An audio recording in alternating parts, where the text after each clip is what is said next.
I'm going to call this meeting, the Planning Commission, to order. First order of business, we need to approve the minutes from August 14th, 2008 work session and regular meeting. I have a motion. Could I request a change? Yes. Well, let's. Are there any additions or corrections? Yeah, I have a correction. Okay. Okay, on page 1, under the Waterloo Street zoning question, the first paragraph, the second line, I'd like to change to a project required it to project owner requested it. There's no problem with that. I talked to Ryan about that, I think. You're talking about second sentence in the first sentence in the first paragraph, first full paragraph. Commissioner, what do you want to change in it? Request a zone change when a project owner requests it rather than required it. When a project owner requested it. Yes. Okay. I know that's minor, but okay. It's good. Any objections to that change? Other than that, okay. All in favor of approving the minutes, raise your hand. Opposed? Okay. Minutes stand approved as modified. Did we have, sorry, I was making a change. Did we get a motion and a second on that? Yes. Okay. I said Mr. Burchard. You got a second. Okay. Motion. I was just right. Down in writing. I didn't call him out. But, thank you. Okay. No old business on the agenda. New business. We begin tonight. We need to have an election of officers. We had a switch over here back several months ago, and we had the officers elected on an interim basis. We need to go ahead and formalize that. Do I have a motion? I'll make that motion. Okay. To continue as we've been going the last 6 months. Jack Hunter is our president and Jason Raven is our vice president. Second. Do we have a second? Any debate or question on that? All right. All in favor? Raise your hand. Opposed? Okay. We will continue. Second item. We have 2 public hearings tonight that we're going to try to do. One regarding the Waterloo Street right-of-way between Richland Avenue and Hayne, and one regarding what we would call, what I'm going to call for simplicity purposes, the East Aiken discussion of that property out there bounded generally by Union Street, Park Avenue, Beaufort Street, and Barnwell Avenue. Regarding the Waterloo right-of-way discussion, public input session, how many people would like to speak to that, or here to speak to the Waterloo issue? Please raise your hand if you could. 3. 3? 4. 4? All right, that's good. We will call you up one by one. We would like you to hold your comments, if possible, to 2 to 3 minutes, and state your position. And if the commission has any questions, they will ask you at the close of your comments. Okay? And we'll do the same thing. How many people want to speak to the East Aiken issues? Raise your hands, please. Okay, 2 or 3 to that. Okay, so same thing. We'll do the Waterloo right-of-way first. Okay, first speaker, somebody who wants to speak regarding Waterloo. Come on up. We'd ask you to state your name and your address. I'm Rachel D'Entremont. I live at 1111 Hayne Avenue. The question you just asked, how many people wanted to speak, doesn't reflect how many people are here interested in the topic. I will agree with anybody who goes down Waterloo Street that it is ugly, looks abandoned, it's not good for the neighborhood, but I hope that you will consider that there are other options other than making it more commercial. We already live in a mixed use area. I've been there since 1980. We've fought this battle over and over since 1980. We keep coming back, and we think it's solved, and then it comes back again. I would like you to consider if Waterloo Street was just destroyed right now, we got rid of all of the 1950s, 60s commercial buildings and went in there and put residential or multifamily, that we could really perk up that neighborhood. If you go down Dibble Road, there used to be vacant lots on Dibble Road. There are none anymore. People are actually taking houses down and putting up new houses so that they can have close proximity to downtown. Colleton Avenue, houses have been either removed or vacant lots have been developed so that people can be closer to downtown. Hayne Avenue, we've had people gut houses or totally rebuild the insides of them. I guess that's redundant. But there are people that want to live downtown. They want to be close to downtown. Why dilute our functioning downtown business district by spreading it out blocks away? I think we need to keep the business districts concentrated. Richland Avenue has plenty of vacant property or underutilized property. Park Avenue has plenty of vacant or underutilized commercial property. And that's it. Thank you. Okay, thank you, Rachel. All right, next person, come on up.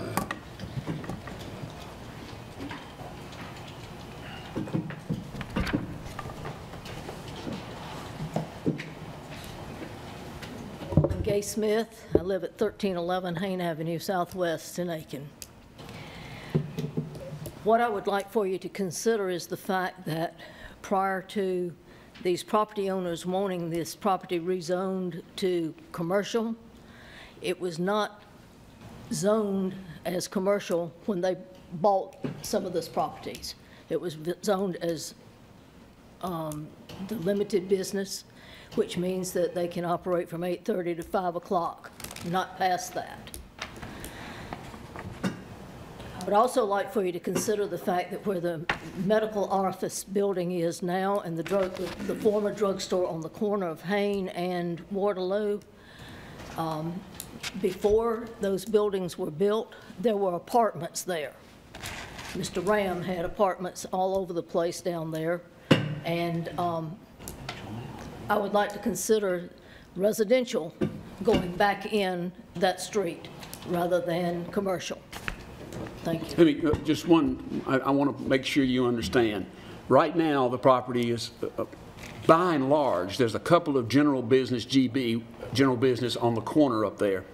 The majority of the lots there are what they call LP, limited professional. Right. There's no restriction now for somebody could buy one of those lots and build a house on it now. You clear with that, Gabe? The limited professional also allows for bed and breakfast or a little limited professional, but I'm saying there was some comment earlier about building a house there. There's nothing preventing people from doing that now. Under LP, you can buy that lot, tear down that building, and build a house, or use that building to build a house. You with me? Under limited professional. Under LP. Right. And and under any proposal we would, I think, that we would make, I can't speak for the whole commission or the city council, but that would always be an option. The option that we were given at the previous hearing was LB, which allowed food service to operate until 10 o'clock. It would allow a little bit more than LP does. Yes. But it would also allow residential. Right. But what we're saying is we do not want the operation to go past 5 o'clock, Mr. Hunter. I hear you. It should be a limited travel or a limited. But we also, but just, you know, we were referred, the Planning Commission was referred this issue to consider from the City Council because of the area there is not really selling. And we don't, you know, it doesn't help anybody, it doesn't behoove anybody to have an area which is not selling and just sitting there, and nobody's spending a lot of money, nobody's renovating it. If somebody wanted to build a house on it now, there's nothing preventing them from doing it. I understand that, but that's not the way that it's being presented. Well, I mean, It's I'm not just telling being you the presented- facts. I'm just telling It's you. not being presented by the sellers as that.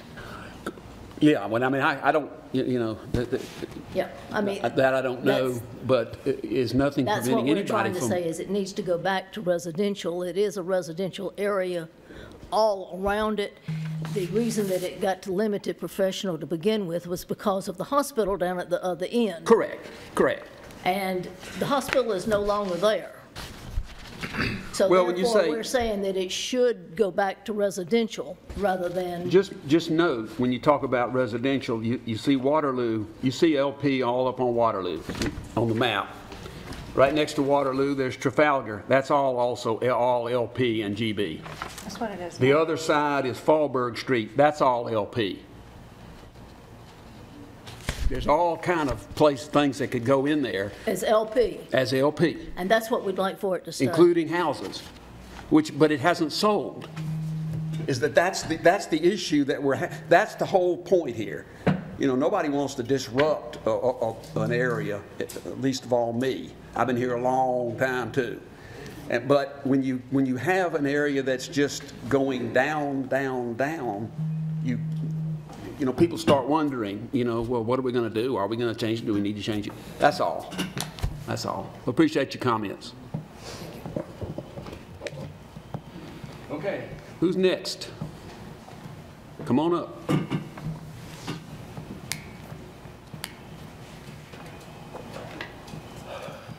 Hi, thank you. I appreciate the opportunity to speak briefly to you all. I'm a bit here to... State your name and address, sorry. please, ma'am. My name is Ann Laver, L-A-V-E-R. And your address? I live on Old Graniteville Highway, 914 Old Graniteville Highway. In support of good neighbors, which I think is what everybody would want to see in this, I can appreciate where the folks are coming from as far as their concerns about it becoming a street that is not neighborly in any way. However, I want to bring up areas like where the Wilcox is, or where the Aiken Golf Club is, or spots like that that are gathering spots. Woodside built the village for that reason. I think people enjoy community and the spirit of that, and certainly you see it all around us, and yet that street has just been sort of one thing, which was the doctor's offices, and it's a bit difficult to, I would think, to live on because of the two huge street lights, like on either end. It sort of lends itself to maybe something different than a home, but you know, I think the change can be good, and I think if the people that oppose it were somewhat willing to come to the table and, you know, join efforts to make it positive instead of it just being the way that is right now, which is really awkward and unattractive and uninviting. So I think it has a lot of potential. I think people have the spirit to make it better in cooperation with all of those people that live up and down Hain. And as I said, the Wilcox is a wonderful example.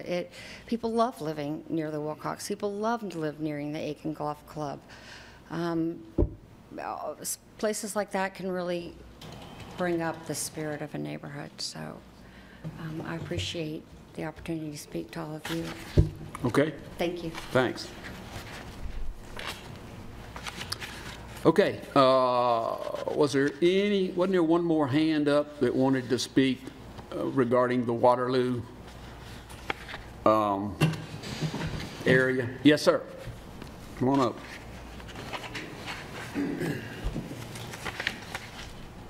Oh, Mr. Barber. Good afternoon, members of the commission. My name's Tad Barber. I live at 334 Walker Avenue in Aiken. Just a couple of points about this. I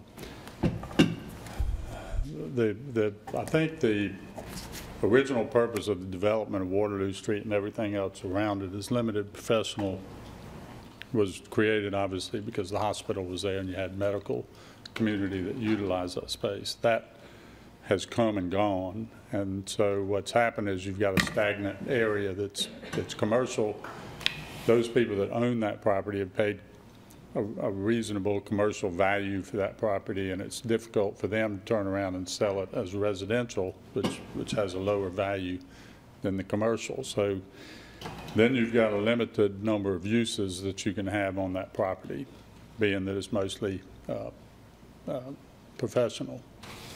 By expanding it to something as LB, anything that allows something besides professional use is going to, widen the ability to bring in some other uses in there, whether it's going to be some sort of retail. What I envision for that is sort of a neighborhood commercial node, just like they have in Charleston, Savannah, where it becomes more of a walkable neighborhood, where you can walk to the dentist, or you can walk to the dry cleaner to pick up your clothes, or go get a cup of coffee, or whatever it may be, and have a mix of some residential in there as well.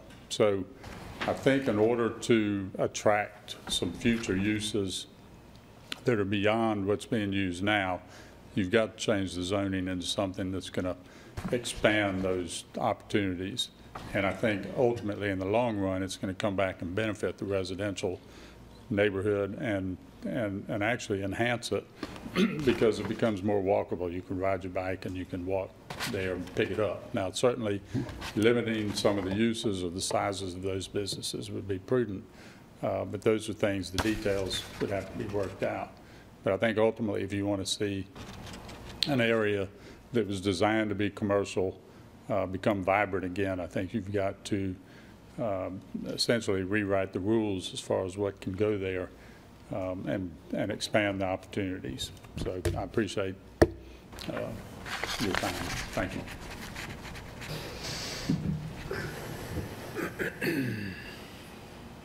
Okay, anybody else? Anybody on the commission got any questions of anybody? Yes, sir. You want to speak?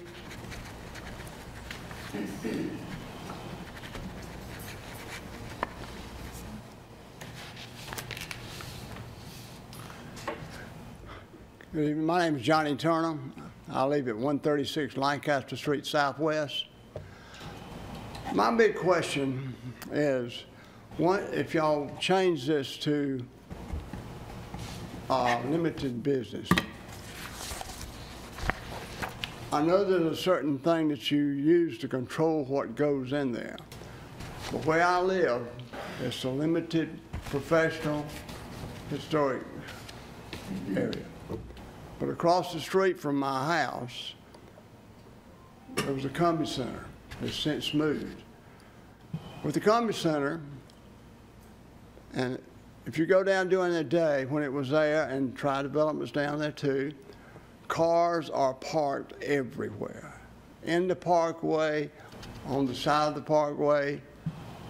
They don't care. They come in there, trash is all over the parkway. They throw that out, and then the Combi Center had a big old sign made and put outside. Nobody controlled that until she turned it on, and the neighbors went crazy because it was a big old neon sign that lit up the whole neighborhood, and we had it turned off. But it's still sitting there. So my question is, when you change designations of an area, it seems to you find things slipping into those areas that are under what it's supposed to be for. And I just want to make sure it's controlled what goes in there if it is changed. You know, Well, I we have right now. I assume the Combi Center was there under the LP, right? It was that an LP? Yeah. And but you get all these businesses in that you're gonna have cars parked everywhere. That's my concern. I just, who's gonna track the traffic? We have people walking up and down the streets that, don't. Well, look, I don't think anybody that I'm aware of, and I don't think anybody on city council either, wants to turn this area into what they call GB, or general business. Right. Well, nobody has talked about that. Yeah. The discussion has all been expanding a little bit from LP, which is limited professional, because there's just not that many professional around since the hospital is, and all that theory is gone now. Right, yeah. So to what they call LB, or limited business, Yeah. which is very similar to limited professional. In some ways, it's a little more restrictive. In some ways, it's a little less restrictive. I mean, it's a just for your information, that there's definition for it. It's a limited range of retail and service activities of a pedestrian-oriented nature with residential uses. Also, you restrict the floor area, you restrict the design. So conceivably, it could be that someone comes in and builds some condominiums there, but they would like to leave the ground floor open to maybe have a coffee shop or a gift shop or a dog grooming place, but that it's all walkable, so that you have a mix of residential, but you also have some limited businesses underneath, and I think that was the vision for it. Yeah. But as it is, the property is not selling. Nobody wants the property, and nobody can develop it. And if it were so, it's like he was saying, if it were sold for residential, the people who own the property now are going to lose a lot of money. So it's, Well, so yeah. that's why they're holding on to it, and you've ended up with, you know. I just want to know, my question is, if it goes to limited business, that's fine, but who's going to control the traffic in there? Well, like I say, on my block alone, people park everywhere where there's no parking signs up and down. They park in the parkway, and the police officers ride by and they don't do anything about it. They just keep riding. They put signs out on the parkway that says 2 wheels on the road if you park here. Oh, yeah, I know. All right, people ran over the signs and took one down, and they just kept parking, but nothing happens. And that's my biggest concern. How, you know, Well, you always have a way to get something snuck into general business stuck in there somehow. I think if it were developed in that way, that it's a community area with you know, walkable, I think you would find it in line with some of those small places like Baxter Village up near Charlotte, which is an entirely walkable enclosed community with condominiums and small townhomes and a business, corner business is what they call them, more like corner businesses. And the parking is limited to in front of those businesses. So, One of the reasons I think people like to live downtown is that there is a little bit of more walkability, access to things by walking. It's just not a straight neighborhood with house after house. I mean, I don't know. There's nothing from this. I don't know exactly what we're going to do, but we're certainly not going to open this thing up to some some Publix or something like that to come in there. I mean, it's just, we're not going to come in there. I respect that, but I know how, you know, even now, things have. Yeah, the current, I mean, Like you know. on Hain Avenue, where there's like, where the dentist office is right there. There are 4 little houses there now, so all that's just general business now, basically. Except for the dentist office is still there. There's an insurance company there. Yeah. County company. So anyway, that's all All right. I got to say. All right, thank you, Johnny. Anybody else? Yes, ma'am.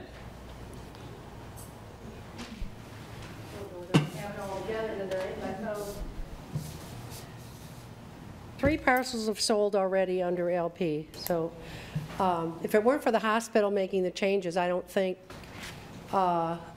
any of this would be going on, quite frankly. And we have not been told what's going on with the hospital, what type of thing it's going to be. So That's right. Like I said before, it's premature to be messing with our neighborhoods when we don't even know what's going to go in the hospital. Would you state, I forgot, state your name and Elaine Yaroche, and address? 132 Trafalgar, Okay. right behind. Yeah, we don't know, you know, the hospital has sold, but nobody Hasn't even closed, really. I mean, knows exactly what's going to happen there. but I don't think anybody would be buying up this property or talking about this if it weren't for what the investors think is going to happen with the hospital.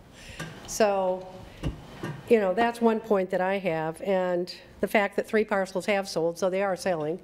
That might be the reason, but they're still selling. Let me see. Concerns that we have are, well, you're saying that we would protect what goes in there, or we can change things around. Well, in my reading, we could allow a quick shop, a bank with no drive-through, furniture store.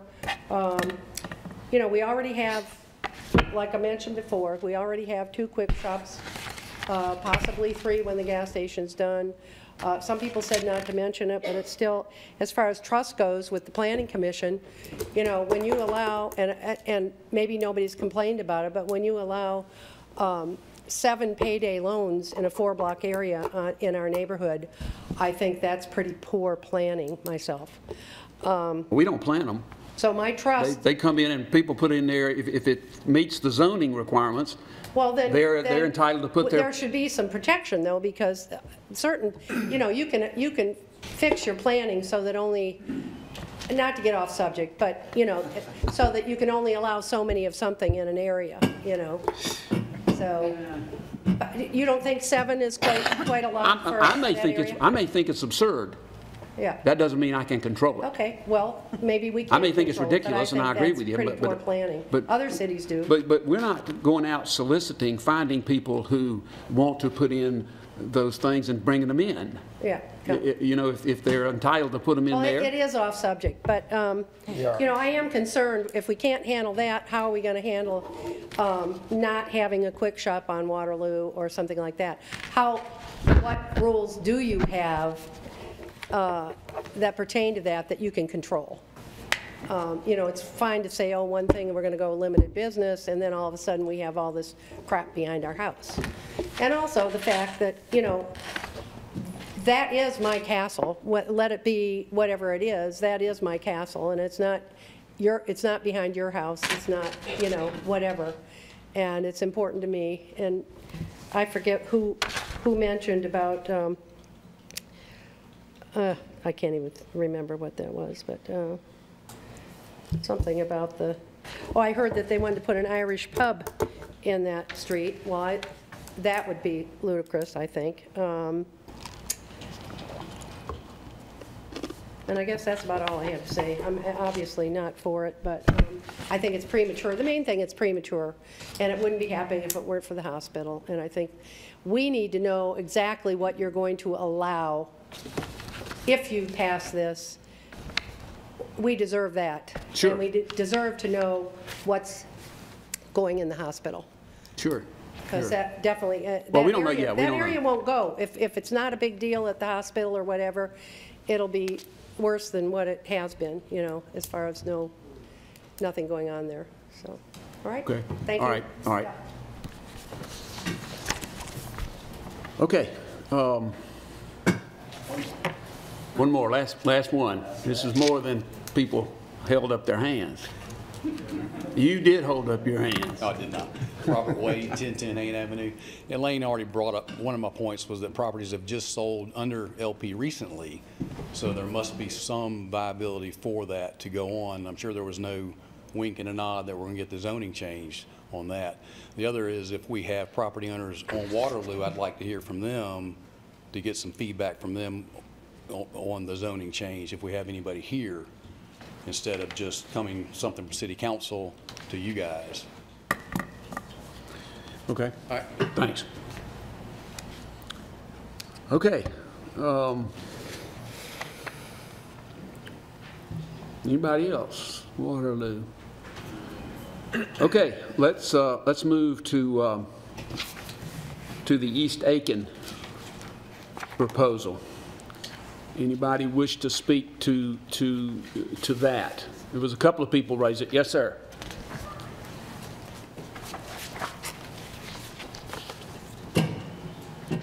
Thank you, Commissioner, members of the Commission. I'm Sean White. I live at 724 Park Avenue Southeast.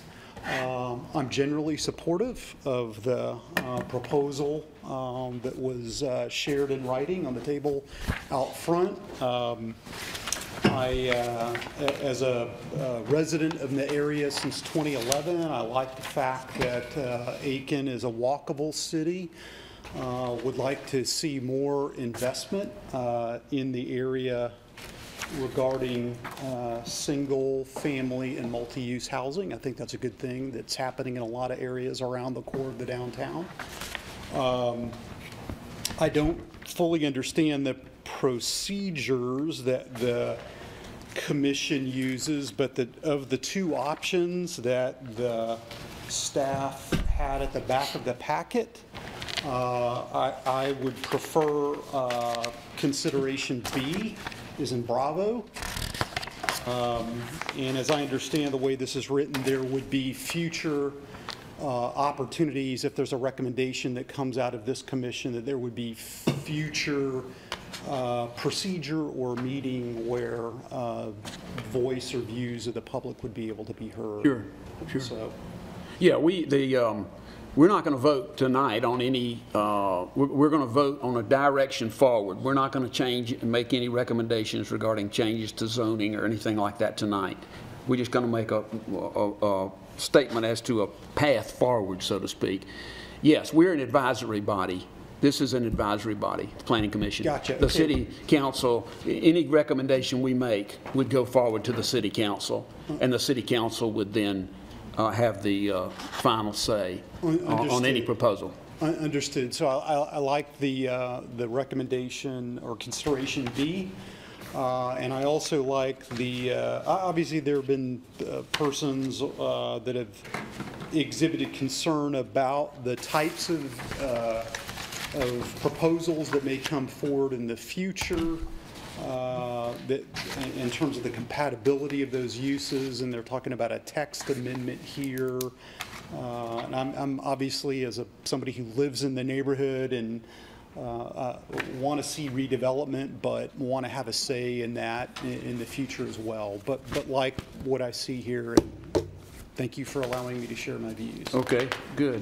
I hope you'll stay involved. Okay, anybody else? Yes, ma'am.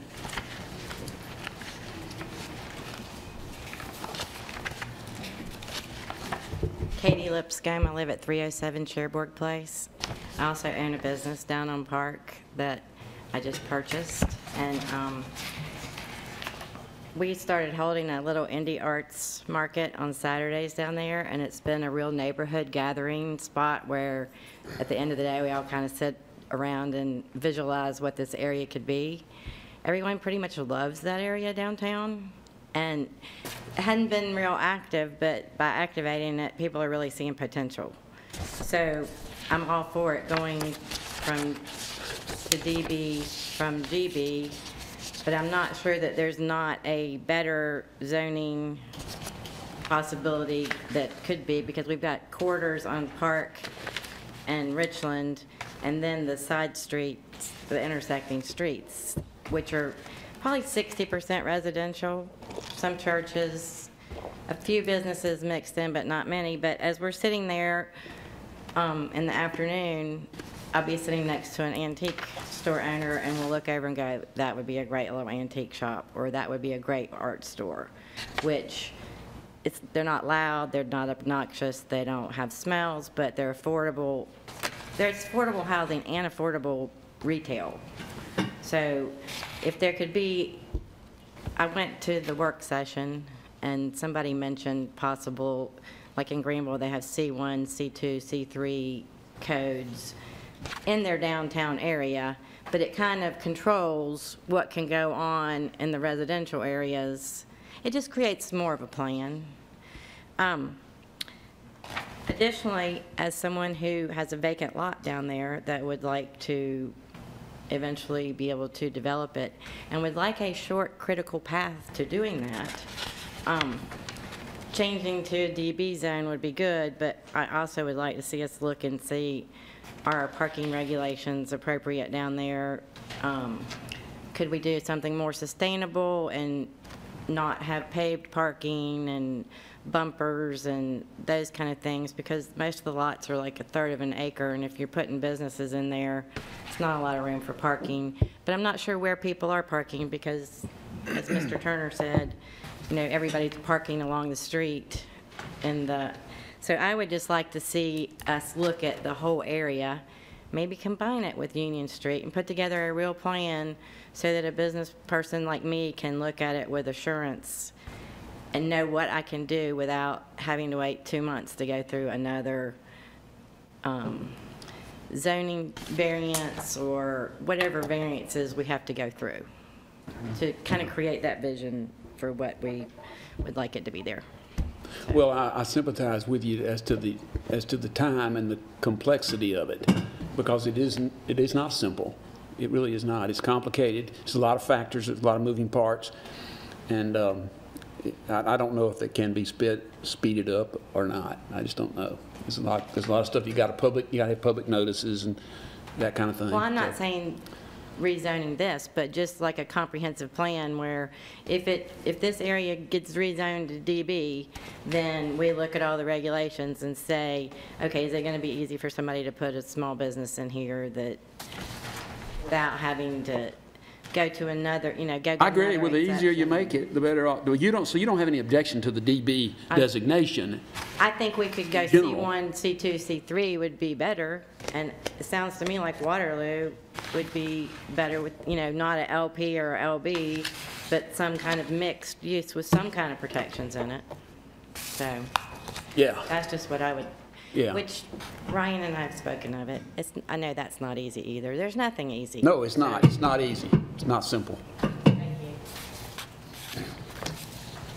you. Okay. Anybody else on the East Aiken proposal? Yes, ma'am. Yeah. Okay. Come on up, Ms. Waters. Come right on up.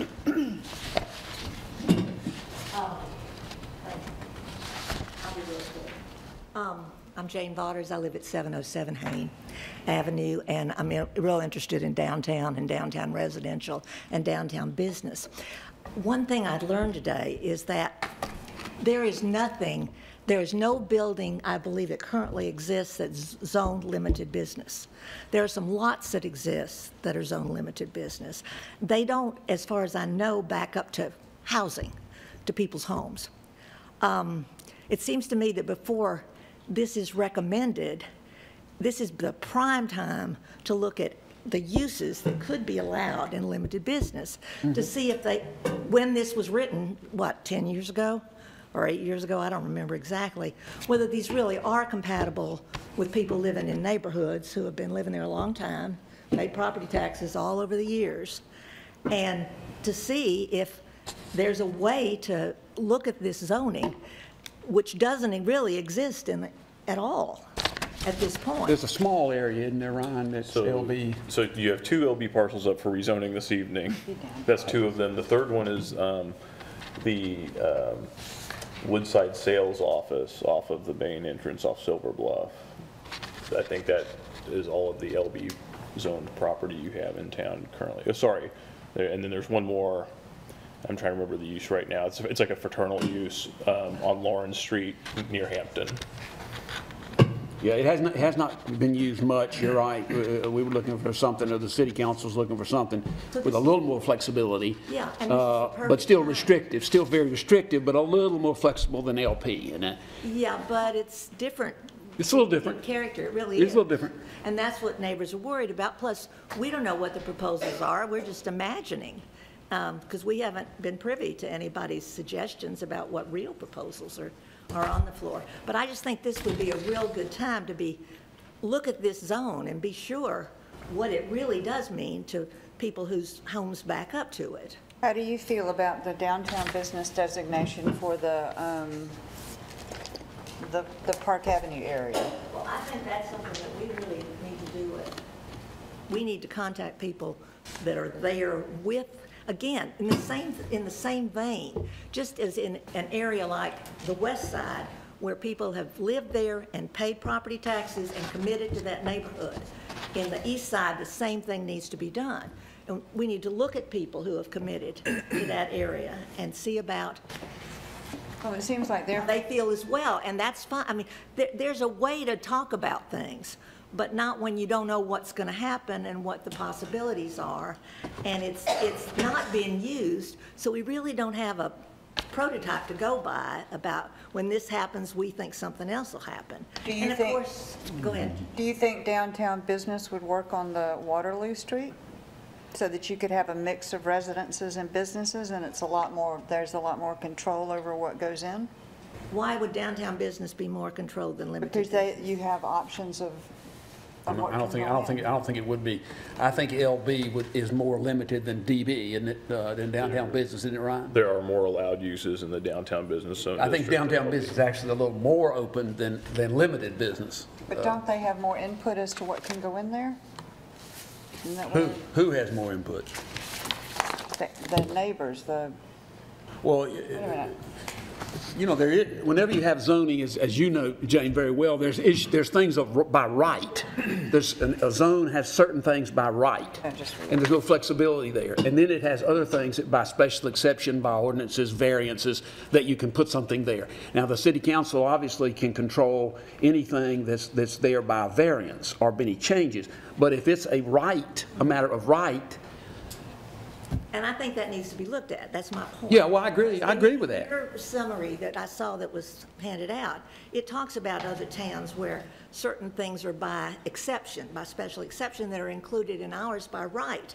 Since we haven't really had a downtown business zone, maybe it's a good idea to look at what's been limited. The LB, we could restrict the LB even more than it is. You're right. I mean, we could. But before you suggest that as a move, I think since we've talked about it. We're not going to do any rezoning tonight now. I know that. You're clear with that. We're not doing any rezoning tonight. We all can't work together if we don't even know what's suggested. Do you know what I'm saying? Any rezoning, as you well know, any rezoning will be another public hearing, and there will be lots and lots of public input. I know, but okay, I'm just saying that I think since we haven't had experience with this zone, that it would be the prime time to really look at it. Again, since it's been many years. Oh, yeah, yeah. So that's we will look at it. For both sides, not just for the west side or the east side. And the people that have been there paying taxes need to be listened to, because that's one reason we're special, is we have a downtown. Yeah. And you have to remember that anytime you allow businesses to go 3 or 4 or 5 blocks away from downtown, doesn't put stuff back in downtown like you might want it to be. And that's a consideration. It's not an easy answer. I agree. No, it's not. It's not. But we do want downtown to stay viable. Yes, we do. Not a 20 square block area necessarily, you know. Thank you. Okay, thank you, Jen.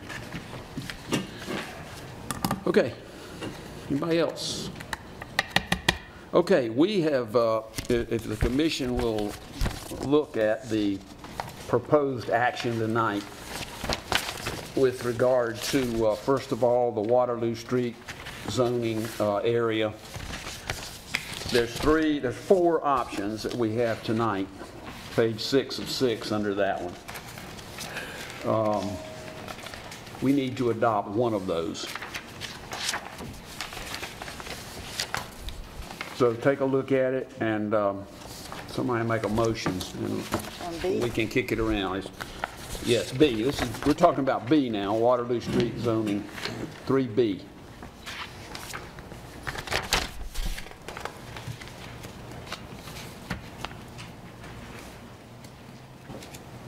Read the options. Yeah, I will read the options for your information. 1, take no action tonight. 2, request the staff to notice and place on an upcoming agenda the rezoning of property along Waterloo Street. 3, request staff to notice and place on the upcoming agenda a zoning ordinance text amendment, amending the current ordinance. 4, requesting the staff to notice and place on an upcoming agenda a zoning ordinance text amendment and rezoning of property along Waterloo Street. So 3 of those require the staff to take some further action and further discussion. Yeah, could you? Yes, is there a motion? Ryan? Well, I have a question or a point of clarification for those that might not know what the zoning ordinance text amendment can involve. Okay. So staff presented that as, so you could, there's kind of a couple different things, is that you could just amend the current LP ordinance if you felt that would be necessary. like Ms. Vaughter suggested, you have our LB ordinance, limited business, which is seldom used, essentially used on 2 parcels, and is intended to be a neighborhood-friendly district. Whether you would want to take a look at that to make recommended changes to that to ensure further neighborhood compatibility and hopefully promote additional use of that elsewhere. And then, yeah, you would have the, like number 4 is you'd have the kind of the opportunity, if you wish to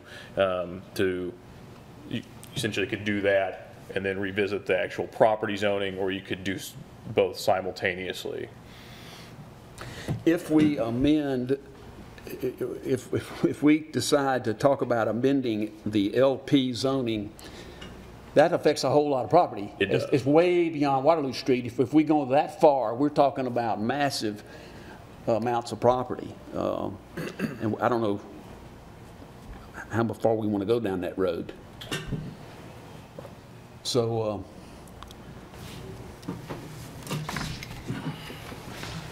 we need to do something. Mr. Chair, I want to make a motion. Option 4, to request staff to notice and place on an upcoming agenda a zoning ordinance text amendment and rezoning of the property along Waterloo Street. You're talking about number 4? Yes, sir. Is there a second? I'll second that. Okay. Discussion. Discussion on that. That gives us a lot of flexibility. You know, it doesn't, it basically puts Ryan's group to put a little more information to us, place on an and it doesn't have to be next month, it could be a following month, but to discuss the text amendment, changing it. How about this? Could I ask you to amend your motion? Yeah, all right. Request staff to notice and place on an upcoming agenda a zoning ordinance text amendment and/or. Could you add that and/or rezoning property along Waterloo Street? So I'll amend my motion to request staff to notice and place on an upcoming agenda a zoning ordinance text amendment and/or rezoning of the property along Waterloo Street. Okay. Continue to second. Still have a second? Okay. Further discussion. Well, I agree. That gives us some even more flexibility. I think it's important that we listen to the folks that back up to these, because they're right, they're not our houses that are backed up there. But I think it's we were appointed on this board to look at Aiken as a whole.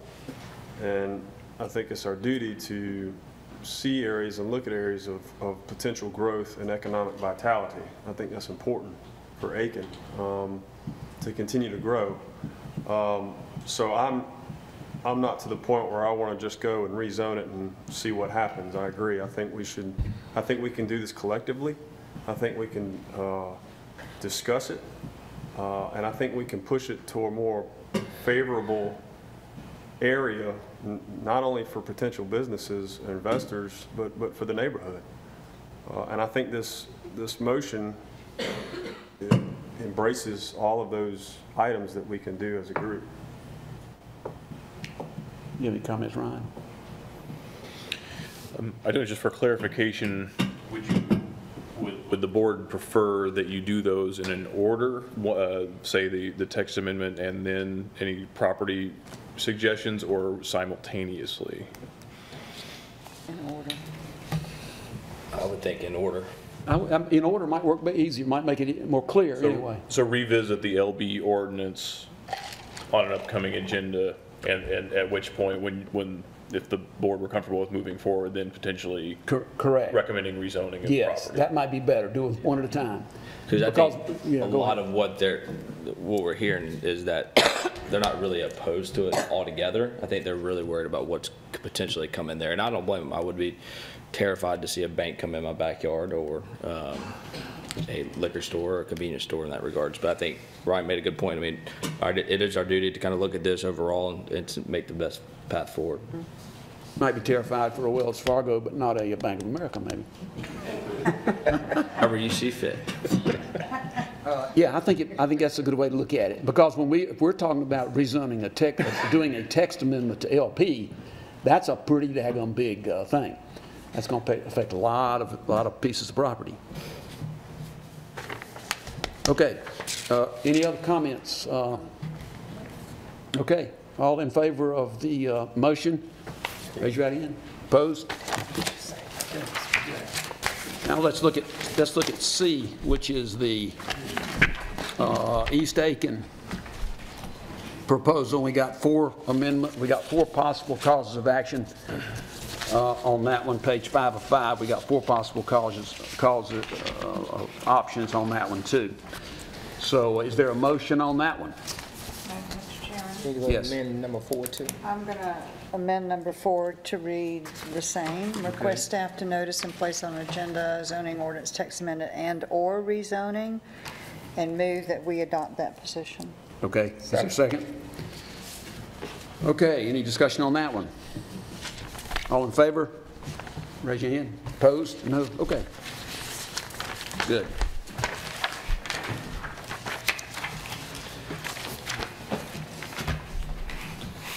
Okay, 3D.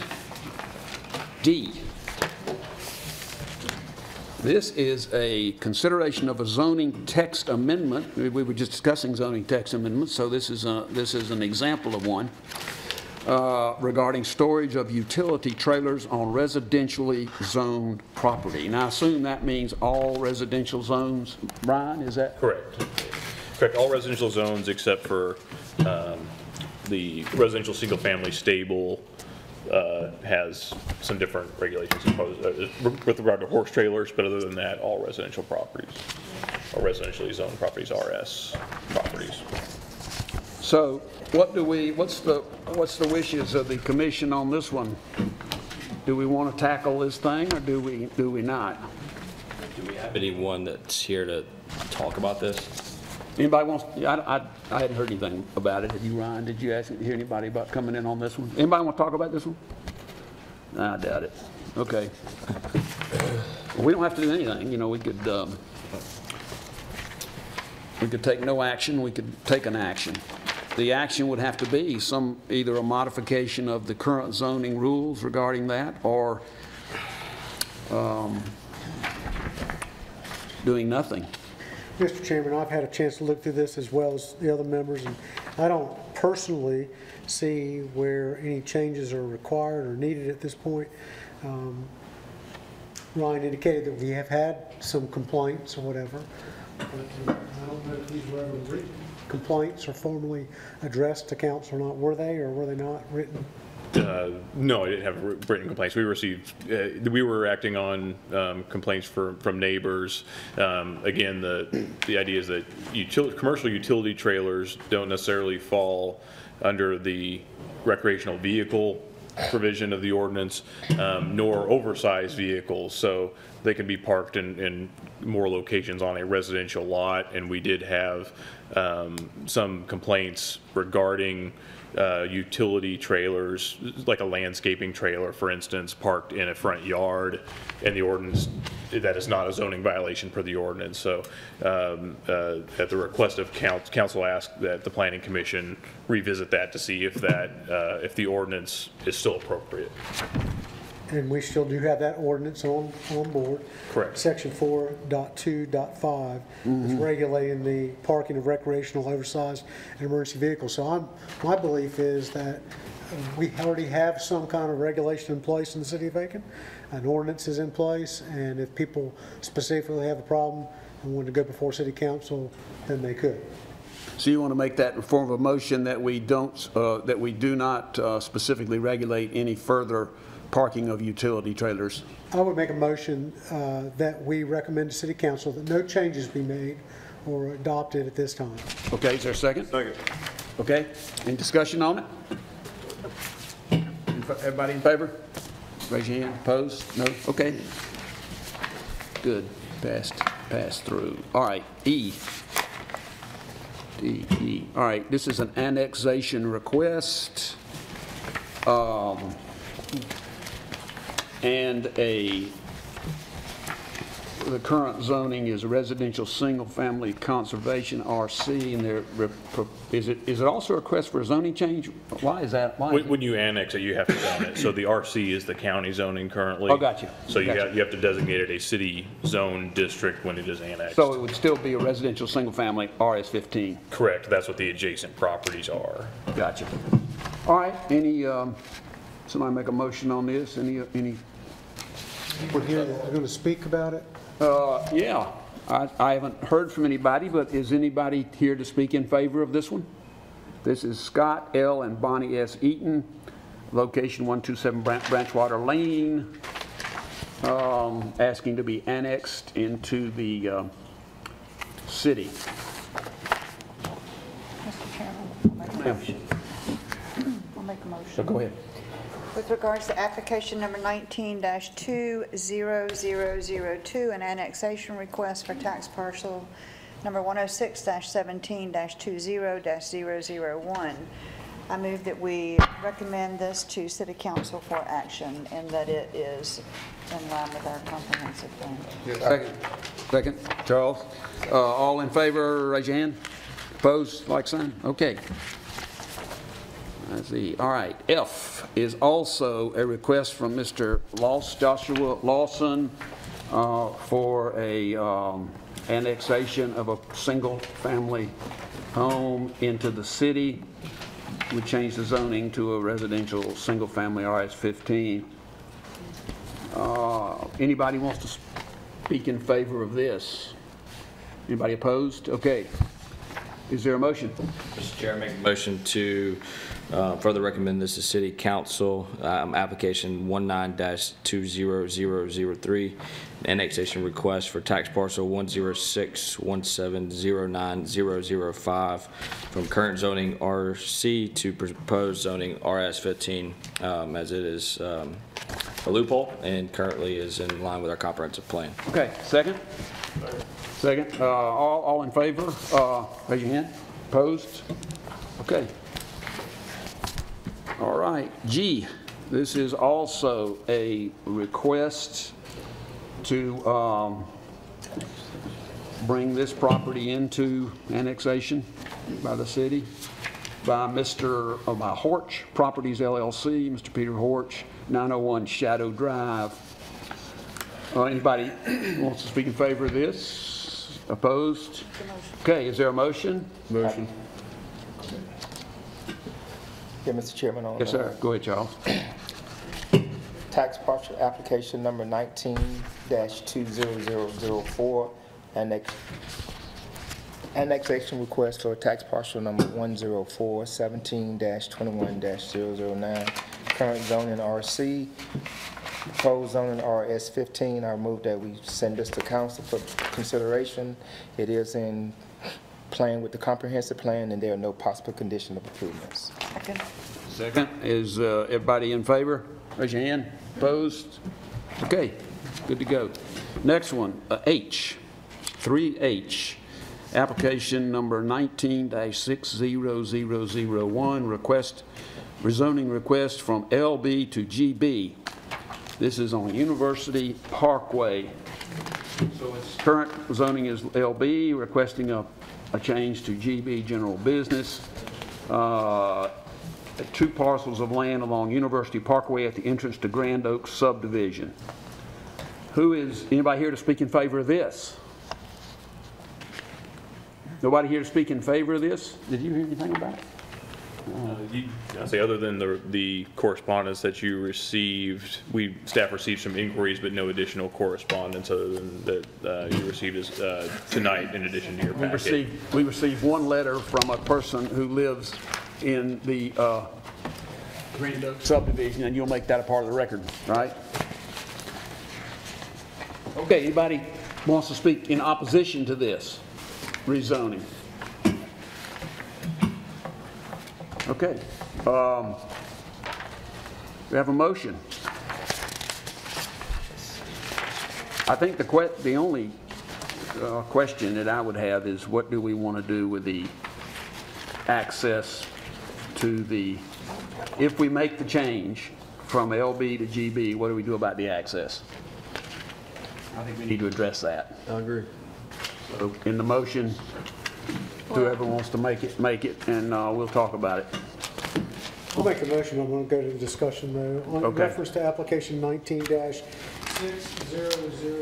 a rezoning request, tax parcel 104-08-03-011 and 047, I would make a motion that we would recommend this favorably to City Council, and that it is consistent with the comprehensive plan. Okay? Second. And is there a second? You second. Now, my only question is, what do we want to do about the access? In discussion, I would be more along the lines favorable to have access to University Parkway and make that a stipulation if in fact DOT would allow it. So if they made application to DOT, they said, yes, you can have access to University Parkway, then in fact they'd have to do it. If DOT recommended unfavorably, then we would recommend that they would have just the access to the side road. Well, as far as the motion, though, we have, your motion didn't specifically deal with the issue of access.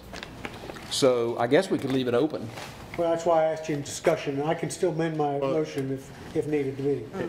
Correct. Or we could everyone in discussion. We don't have to deal with it in the motion. We could leave it open. And then if he came back, if he wanted to get access off the University Parkway and couldn't and came back, we could.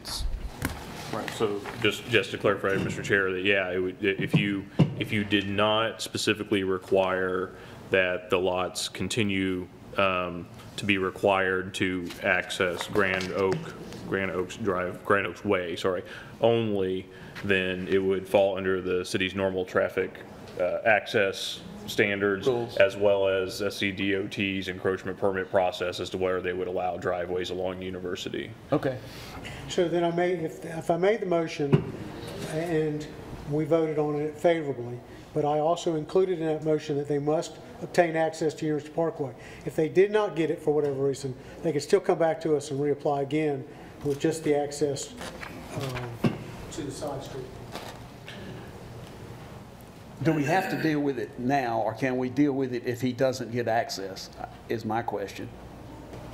I think we're basically leaving it as it currently stands or changing the egress. I mean, there's already ingress limitations that have been approved. That's right. So we leave them as is, or we're changing it to allow what Bob is recommending.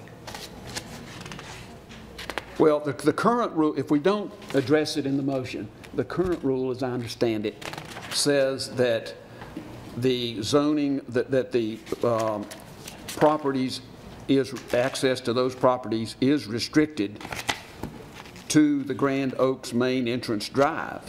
Correct. So that's how it's the way you understand it? Right. Okay.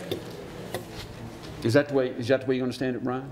Currently, correct. Currently, that's the way it under is. its So current if we approve the zoning to zoning, GB, they would have access off of Grand Oaks Drive. Only. Only. Correct. So if they were to come in with a site plan that showed access off of University, whether DOT would allow them to or not, we would have the authority to not approve that site plan.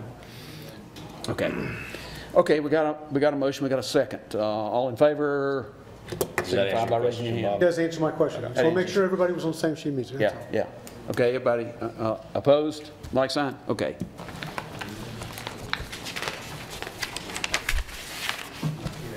That is, now we got I and J. We'll deal with I and J at the same time. This is a Beaufort Street Development, LLC. Current zoning is residential single family. They're requesting a change to residential single family attached, RSA. And they're requesting approval of a concept plan and rezoning request for a 9.3 acre vacant lot with the intention to develop a 143 lot townhome project. Residential single family to residential single family attached. Now, who's here to speak in favor of this?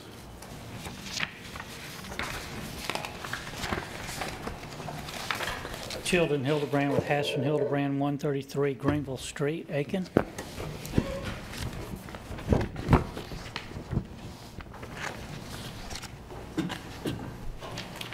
Yes, sir.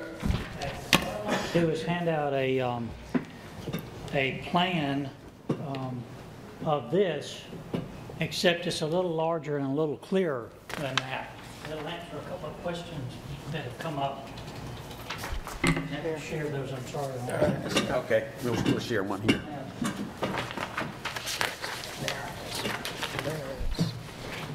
I think about 150 houses at $100,000 a piece. That's a lot of money. First, I'll back up. The parcel is 9.3 acres. The developer, who is Beaufort Street Development LLC, is proposing 143 townhome units on the property, along with a clubhouse, a pool, a common area, open space area. And I'm here tonight with the developer's representative, and he, between the two of us, I hope we can answer any questions that you might have concerning the development. In the review and in the packet, Ryan has included, obviously, a lot of information that explains the compatibility with the comprehensive plan. It satisfies most of the requirements of a conceptual plan that you have in front of you. There are a couple of things that have come up in discussion and in this review by the staff. Item number one, the open space amount needs to be confirmed, and that will be to show that at least 20% open space is included. I want to confirm that that pavilion was or was not included, but there will be at least 20% open space. Item two is the consideration, and this is on page 3 of your packet, the consideration of driveway width for these lots. I think you can, if you look real closely, you can see the driveways of these units, and especially on the 20-foot wide units, we probably need to consider some narrowing or some widening of the driveways for those units. So we would request that a waiver be considered, and I don't know whether you guys recommend that to City Council or whether City Council does that on their own, but we would request a waiver of the driveway widths of these units be granted or considered, and that's been fairly common on these type of units that we've done in the past. There'll still be trees and shrubs that'll separate the driveways, so it won't be, like a continuous slab of concrete. And going back to the 20% open space, that also relates to the elimination of an entrance island at the entrances off the public streets. We also met twice with public safety, and our routing of aerial fire trucks showed that the entrance islands would prohibit the maneuverability of those aerial trucks. Probably hard to see on this plans, but these streets are 26 feet wide, face to face, and they also have fairly large radiuses on the inside to route a fire truck all the way around the development in both directions. Garages, we have, or these units have garages on every unit. Those garages will face the interior street. None will face the public streets on the perimeter of the property. There's a stipulation in the ordinance that no more than 30% of the units may have a garage facing a primary street. I guess that's sort of subject to interpretation as to where the primary street is. That's right.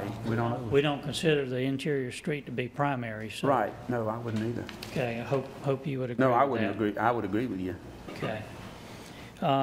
Building materials standards are met. The building setback is an issue for us. It requires that a 10-foot setback be in place on the perimeter of the project, and you can see little yellow highlighted areas in 4 locations on the plan that we don't quite have 10 feet. Yeah, we can see them. See where you got them marked. I'm glad you marked them. Good. Obviously, on that scale plan, it's hard to see. Some of those are 9.5, some of those are 7.5. We have one that's, I don't know, it looks like it's less than 4, but we're going to move that building, but we would request that consideration be given so that the perimeter boundary setback could be 5 feet. And that would take care of our layout after we shift some things around. So you're going to meet the requirement? We will not meet the 10-foot requirement. We would request that a waiver be considered to meet the 5-foot requirement. You're talking about number 2 in the waiver. We've got 3 waivers. One is the driveways to exceed 12 feet on lots of 30 feet of width or less. Right. Waiver from the required 10-foot perimeter setback applies to street frontage. That's what you're talking about. That's correct. Mm-hmm. And the waiver for garages to face a primary. All right, I would say a primary street. We would just list them as being Abbeville, Beaufort, and Hampton. Yeah, Abbey, yeah. You know, interior streets. Interior street would. I would matters. consider that to be a primary street. I don't know about the city council. Okay, I appreciate that. There's a question concerning the guest parking shown on the plan. Where is that? The guest parking. Where is that? Those are shown at the clubhouse over here. To the left of the clubhouse. Okay. Oh, those. Okay. There's 29 here. I got it. I see it. There are 10 off the side of the street here to make 39, as Ryan points out, and there are 5 more up here on the corner. Up here. We added the parking spaces outside the street so that we wouldn't have people parking on the street that might hinder fire department apparatus. Well, you realize people are gonna, when they have parties and all on this back side, they're gonna park on that street. We realize that. That's just gonna happen. We're certainly making an effort to accommodate them off the street. And I will tell you that Captain Fromer, when he was around, and the guys over in North Augusta say, we've got this huge bumper on the front of our fire truck, and if something's in our way, we're going to push it out of the way. They're going to move it. So, but we try to accommodate the additional guests.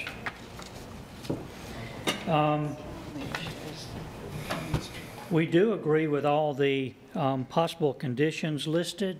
I would note that on the plan, it's not easy to see here, but there is a perimeter sidewalk all the way around the development with sidewalks coming out of the backs of these units connecting to that perimeter sidewalk. Now the installation of that sidewalk is subject to DOT approval because it's in the right of way, but we certainly would like to do that. Can you see that? Can you see that on that plan? Kind of hard to see dashed lines. And finally, there was, well, a couple more questions. There was a question about a perimeter fence. And if you can see, there are numerous penetrations of what would be a perimeter fence along these public streets, these three public streets. So you would have just about as much gate as you would have fence. So the developer's desire is not to fence the perimeter of the project. Would that be, is that an entrance there off Hampton, for instance? That would be an entrance off Hampton Street and an entrance off of Abbeville? Yes, these are. This is an entrance coming off of Hampton, and this is an entrance off of Abbeville. Those are streets, but. And this is Abbeville too. If you look at the perimeter sidewalk, each unit has a connection to the perimeter sidewalk. So if you put a fence, you'd have that number of gates on the fence. You're talking about you'd have to put a gate every time somebody had a sidewalk? Right. Which would be every unit. So it'd be just about as much gate as it would be fence. You couldn't put it on the other side of the sidewalk? Well, the other side of the sidewalk is even further out in DOT right of way, and they wouldn't allow it. Oh. So to ask you a quick question in regards to that, if you weren't given the access to do the sidewalk from a DOT standpoint, would you put in a fence or have that? I mean, what's your? I'll let Matthew answer that question. I think if you remove the sidewalks, or if DOT doesn't grant you the sidewalks, I think a fence may be actually more attractive. But I think the sidewalks make the best option. Right. I just want to make that clear. And we'll get back to that. Yes, that's fine. Let's get back to that just for a minute. There was some question about the size and cost projected price of these units. The square footage of each unit would be in the range of 2,000 to 2,500 square feet. This is a 3-story. These are all 3-story buildings. The projected cost is at least $250,000. Now, Tilden, you're looking, for instance, I'm looking at, I can see now in very small print, I'm looking at number 95.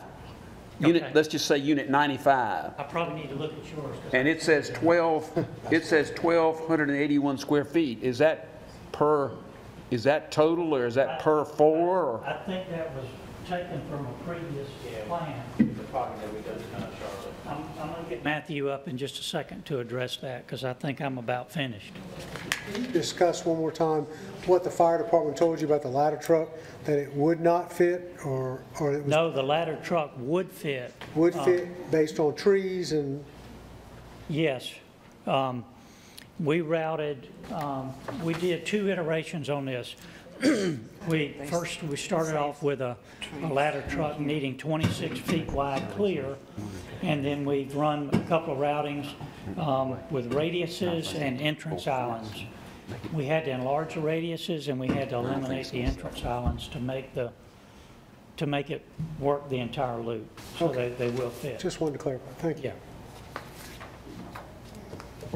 So you've got a couple of 5-unit on here. I noticed you had a 6-unit and a 4-unit on your concept plan. In the description? No, in your picture. There, I'm not sure what page this is. You have a concept of... Oh, I'm sorry, the elevation drawings here. Yes, yes. 6 and a 4. Right, right. There will also be some 5s. So I assume a 5 would be similar to the 4 with just another... That's correct. Interior. Yeah. That's correct. Just as a 6 is like a 4 with 2 more units on the inside. Matthew, do you want to come up and address the square footage? And I'm not sure what the other question was now, Jason. Just in regards to the sidewalk, if DOT didn't grant you the access for the... If DOT doesn't grant the encroachment of the sidewalk on the perimeter, would you at that time consider a fence around the perimeter? Because there wouldn't be sidewalks connecting from each unit out to the perimeter sidewalk. Yeah, I would like not to put a fence. If I did put a fence on any of it, would probably be on the angle part. The Buford Street? Not the... Hampton. No, Buford. Buford, I would think, too. On this side right here. On the church side? Against the... on the property buffer side? zone? Yeah, the buffer zone. Buffer zone. He's got more room there. The He does have 30 feet there. He ain't got squat here. What is it, you were talking about and you know, it's just a purely curious, you're talking 1250, is that one floor? Is that the total, 94 and 95, you're talking 1,250 square feet. Is that one floor? Is that the whole, is that all 3 floors? The whole thing, each unit would be roughly around 2,500 square feet, including with the garage, too. Okay, so these numbers here are been altered, and that's correct. You're going more to a standard size rather than bigger and smaller. And also to let you know too, most of these units will also have rooftop decks too. Yeah, we saw in the front views that several of them, at least in those, not all of them have decks, but you talking rooftop or just decks? Yes, there will be rooftop decks. Rooftop, so they'll maybe open into the center or something? Like right in there, there'll be a staircase that go all the way up, and then people can be able to sit on top of the roofs. I got you. That'll be nice. Will that be included in the height you put in here, no higher than, oh, I know I saw it. So are Yeah. there any large old-growth trees on this property? I'm sure you're going to clear the majority. Yeah, there are a few that we saw, but I mean, just some pines. I have not walked all the way through there, but we are going to a lot of oaks, a lot of trees on this property to replace the ones that we take down. Yeah. So It would just be nice to have something big in that no. center area. Yes, we did have another color sketch, but it didn't quite fit the sketch that Tilden did, but it shows where it's got a lot of trees and everything on there. So I'm a tree lover, so I'm gonna put a lot of trees there. They got a lot of tree lovers around here too. Oh, I'm one of them. I love them. I guarantee you. In fact, you might have been chained to one, didn't you? Yeah. Might have had something to do with that. I wish they'd have chained you to it. Just left you there about 24 hours. I was happy. Have you determined the amenity building structure yet? The amenity building, the structure of it, you're talking about the outside of it being brick? Will it be concrete pad? Yes, it'll probably be a concrete pad. We'll have a fitness area in there, a get-together room, probably an office will be in there, plus you'll have your pool and stuff like that. So as far as the garages, they be double or single or both? They're going to be, they're going to be one garage, but I mean like an 18, 16-foot door. So you'll be able to get 2 cars, 1 car? Yes, we'll be able to get 2 cars. Depends on the size. Yes. You're not getting 2 trucks in there. I'm not getting 2 Ford 250 dualies in there. Guarantee you. So the maximum building height you've indicated would be 35 feet. You think in 35 feet you're able to get 3 stories and a rooftop? Yeah. Yeah. On the elevation drawing, this dimension here I don't see the dot. is actually Oh, I got it. 34 feet 10 inches, and it's measured to the center of The roof. the gable. Okay. That's how it's really. Higher than obviously the railing on the roof deck. Yes, Okay. yes.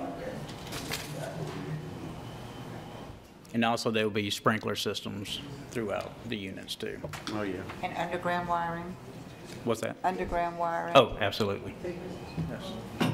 Question, just out of curiosity, I guess you've done some sort of study case to see the demand in this area for these units? I just was curious, Listen up, out listen of up. curiosity, what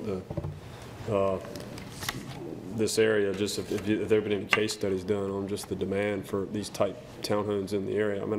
I mean, I understand it's a little bit different, but I think it's nice. Yeah. Don't get me wrong. I mean, I think Aiken's going to have a huge growth. I think you listen to all these people here today talk about how they love the downtown. I mean, I fall in love with the downtown. I'm actually going to live in one of these. Oh, okay. So I do think the millennials and some of the younger generations would really like to live in that, and that's what it's all about is catering to our youth, because we want to keep our youth here, because that's where you're in the minority, they're but I our agree with future. you. Yeah. So I think it's going to work. Thank you. I hope so. We're going to put a lot of money here. I understand. Sounds nice. Yeah. And if you were to put a fence up, what type would it be? If you were required to put a fence up, what type would it be? I mean, probably be like one of those black aluminum fences, like a picket fence look, So I want to keep something nice, but, the buildings are going to be so nice, I don't want to, obscure the sight of them. Okay, any questions, any further questions? Okay, good, thanks. Thank you. Okay. Do we have a motion here regarding this? I have one more question. Another question? Yeah. People want to speak, yeah. Oh, okay. I have one more question. And obviously, but will this be built in phases, or are you going to work on? No, we're going to do it all at one time. All at once? I mean, of course, we're going to do the site work, And then, of course, we'll start building one street, selling them, but we're going to keep on going. There's not going to be Right. stop and go. Okay, good. Thanks, just curious. So wait, so people, so you'll have some that'll be completed, some folks will be living in them while you're still building, or some of the rest? Yes, just like any other development. Right, right. I mean, we gotta be able to get our money back. I get it, I understand. So Just a point of clarification. Got to keep the wheel turning. Thank you. Yes, ma'am. Okay, did you, somebody, yes, sir, you want to comment on this? Yeah. Come on up. I got a couple of questions. State your name, please, sir. James McDuffie, and I live at 511 Orangeburg Street. Okay. 62 years. All right. When you come in on the corner of Orangeburg and Hampton Avenue, all right, there's a drainage pipe that runs to my property. The water comes down Orangeburg Street, and it goes into this property what you planning on putting a house in the area in. What you gonna do about the water coming there to this detention pond? I don't want to stop up, so now it's fine now. Right. But if you go and fill this in, will it go to the detention pond? Can you speak to that, Tilden, or somebody about the water, the drainage water, the wastewater drainage scenario here? As soon as I find out exactly where he's talking about. Orangeburg. Yeah, Orangeburg, right here. Orangeburg and Hampton. Corner, right, this corner right here. Orangeburg and Abbey. Abbeville, I think. Yeah, At the Abbeville side? This is my property right here. Right. Yeah, and the pipe comes right here. Mm-hmm. To dump It goes in into this? Right. Right. We'll have to pick up any DOT drainage and route it along the DOT right-of-way and carry it. All of our drainage is going to go down to the corner of Hampton and Beaufort and discharge over toward the Willow Run Industrial Park. So we'll continue to pick up your drainage. We'll be required to do that. They have to run something under it. I don't know. I don't know how you do it. We'll have a pipe probably parallel to Might Hampton. end up in to a pick better that up. situation than you are now. Yeah, might. Fix your problem. Might fix your Yeah. problem. Another question, is this gonna be kind of a gated area like, and will it be owned by individual people, not rented? It's my understanding he's going to sell these individual units. Yes, sir. Each one of these properties will be sold to individuals, and it will not be a gated community. So would somebody be able to be there to make sure that the property is kept up? The people just have to do that themselves, or the city will see? Well, I'm sure there'll be some kind of homeowner's fee. I'm not 100% sure, but I would think. Yes, there'll be a homeowners association, and of course, in the clubhouse, there will be, a tenant there, but the properties and the grounds will be kept up, because each individual that owns these properties will be paying an HOA every month. Okay. Well, Each one of these is a lot. They probably be By an individual, and they own the building. But there are a lot of them. Well, until tonight when I talked to Some of them are good. Some of them are fine. Mary Catherine, she said it's gonna be a single story, but now they're gonna be 3 stories. So I guess it was There'll be 3 stories. 3 stories. Okay. Well, I guess it's all right with me. I don't know about the rest of the neighbors, but it would be all right with me as long as you kind of keep that up. Good. Thanks for your support. Thank you. As he said, water was going to be diverted back towards the industrial center. Yeah, you want to speak? You got to come to the come on up. That's going to go back to Highfields. Sorry? Whoever wants to speak, come up to the podium so you're on the record. I was asking the question from what he had said. Good afternoon. My name is Dorina Boose, B-O-O-S-E. I live at 513 Lindler Lane in Aiken, South Carolina, but I grew up on 550 Orangeburg Street Northeast. My family owns the property across the street. Over here. We're kind of concerned, and we'd ask the planning committee to give us just a minute before they approve this change from single dwelling to building all these multi-unit homes. this is a community, we call it Sugar Hill. There's Two Hills, Sugar Hill, Balltown, all kind of different communities in Aiken. And this community has been in existence for 60 years. It's a and the property that they are talking about developing serves as it was a natural privacy fence for our neighborhood. It would be one thing if they were considering putting single family dwellings on this unit, but they're talking about cramming a lot of people into a very small area of land. And I know that we're trying to develop Aiken, but we also, the common theme of everyone that has come up to the podium has been protection.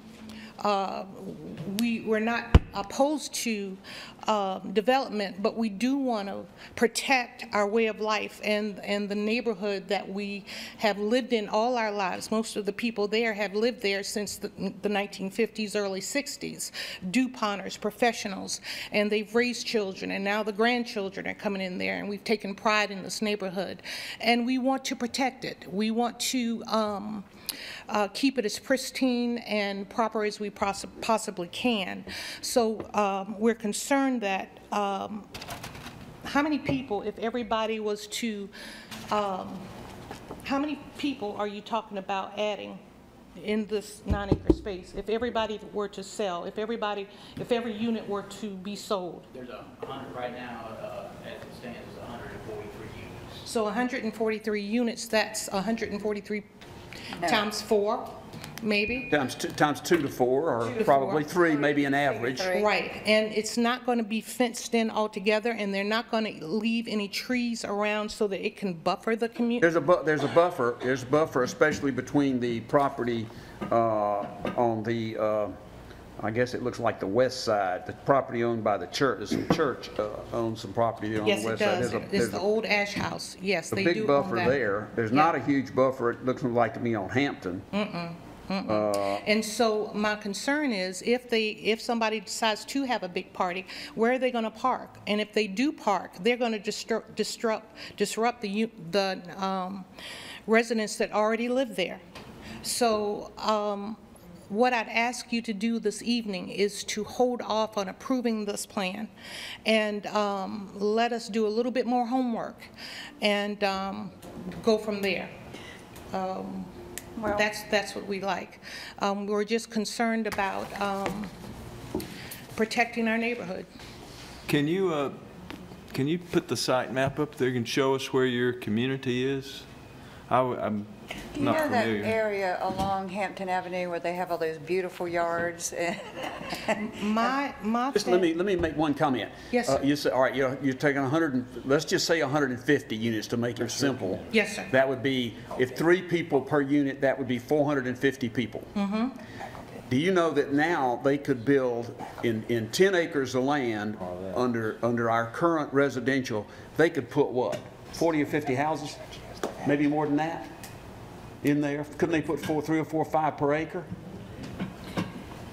Or you could have a developer come in and put in... You see what I'm saying? Right now, under our current restrictions, they could put probably close to 50 houses in that same 10-acre piece. Yes, sir. And if you had 3 or 4 per house, you're looking at 150 to 200 people right there under the current rules.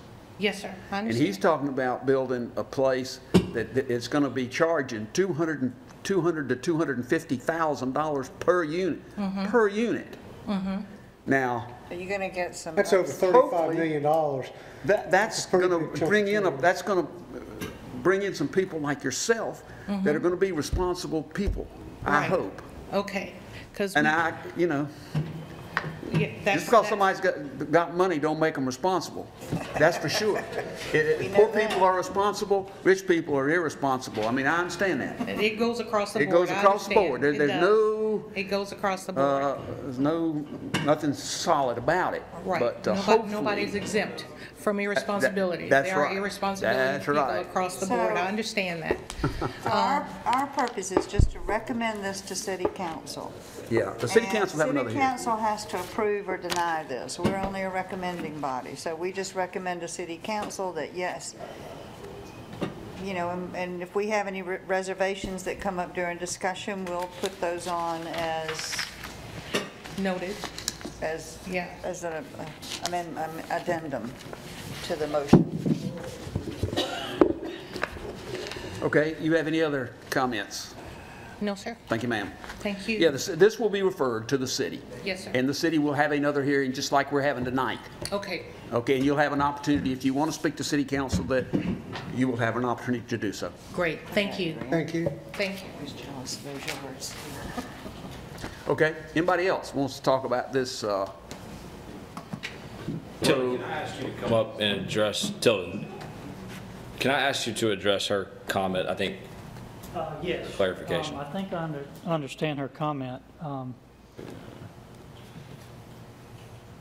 concerned about Give an orientation here, right? I'm concerned about Everything in this general area drains to some size pipe here. It may be a 36, it may be a 42, it may be a 48.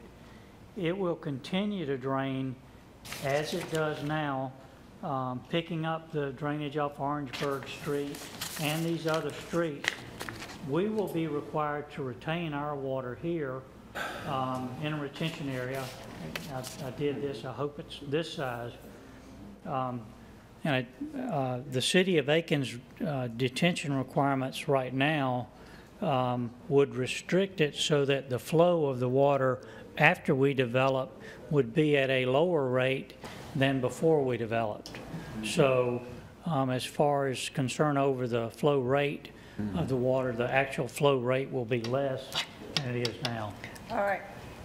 Could you address her concern about parking and her concern about if they have parties, I don't have parties, but anyway, if they have parties, they're going to end up having to park either along Hampton or along Abbeville. Of course, they can't park on Buford. Well, let's think about that a second.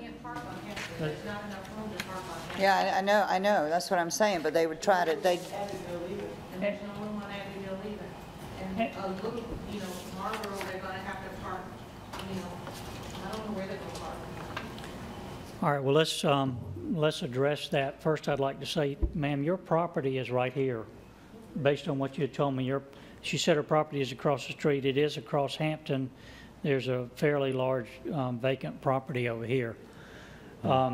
As far as parking goes, each of these units will have either 1 or 2 parking stalls inside the garage.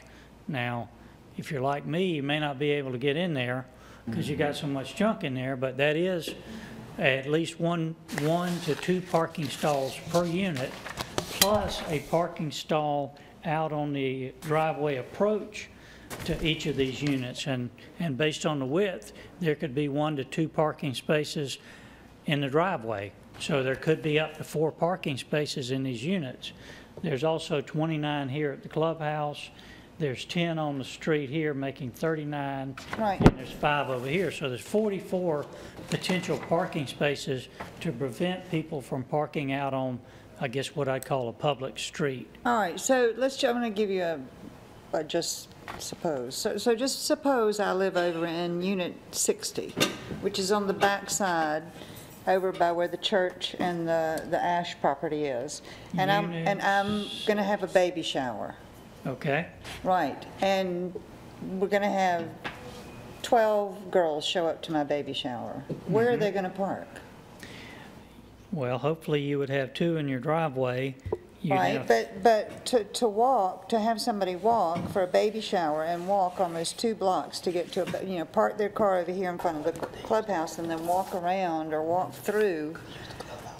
But I don't know that that's any different than any public street in the city of Aiken. That's right. Suppose you had it in Jim Lakes. Suppose If I you had had it at my house, they could park on the street. Suppose you had it in Aiken Estates. They could and you park had on the street. On the street. Right. They'd be lined up on the street. They're going to have to utilize that interior parking. I mean, But there is no on-street parking. no, they're going to have to utilize this interior parking. There's only 25 spaces. He said there was 40 places in there. 39. 40 places in there. 44, actually. 44 places in this area. And you're going to have them walk 2 blocks. It's just not feasible. I understand. That's my only concern is the parking. I mean, if you had, there's lots of places in Aiken that have this issue. Lots of places right now that have this issue. If you had a baby shower tonight on Hain Avenue and 12 people, there'd be 12 cars in the street. So where is the street that they can park in here? Interior. They got to park on the interior. Yeah, I think everybody understands that they'll park in the interior for a short period of time. They won't leave their car out on the street for weeks. I think we talked about that earlier. There's going to be, it's not going to be ideal, but there's a lot of places in Aiken right now that where you have these type of developments off Silver Bluff Road, and right now there's the place where the guy came here last time talking about the guy building a storage unit. What's the name of that little development that people are in there? Pin Oak Farms. Pin Oak Farms. Exactly the same scenario. They get a park on the street, just line up on the street. On a residential unit or a townhome unit, let me ask specifically, how many spaces are required? How many off-street spaces are required, Ryan? I know in the county. 6 feet as well, Susan. So if you had, it's 26 feet.